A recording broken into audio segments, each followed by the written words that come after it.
ఆహార ధాన్యాల ఉత్పత్తి దిగుబడి అనేది సస్యరక్షణ చర్యలు, నీటిపారుదల, విత్తనాలు, ఎరువులు మొదలైనటువంటి వాటిపై ఆధారపడి ఉంటుంది. In any economy the production food grains production or yielding depend upon seeds, fertilizers, irrigation facilities and crop management and so on. ఇది ఒక పాయింట్.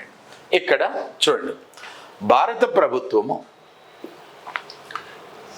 1960లో సాంద్ర వ్యవసాయ పద్ధతులను పాటించినది.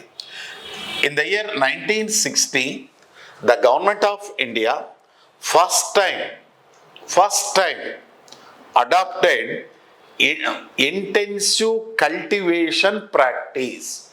ఇక్కడ మనకు బిట్ అడుగుతాడండి, భారత ప్రభుత్వము ఏ సంవత్సరంలో సాంద్ర వ్యవసాయ పద్ధతులను పాటించినది అంటే 1960. ఇది అదేవిధంగా ఇంకో పాయింట్ కూడా ఇక్కడ చెప్పాను చూడండి. Already in third 5-year plan government put given priority to achieve self sufficiency in food grains production. దేశ అవసరాలకు అవసరమైన ఆహార ధాన్యాలను పండించుకునే విధంగా మన వ్యవసాయ రంగాన్ని అభివృద్ధి చేయాలి అని 3వ పంచవర్ష ప్రణాళికలో ప్రభుత్వము ప్రాధాన్యతగా ఉంది.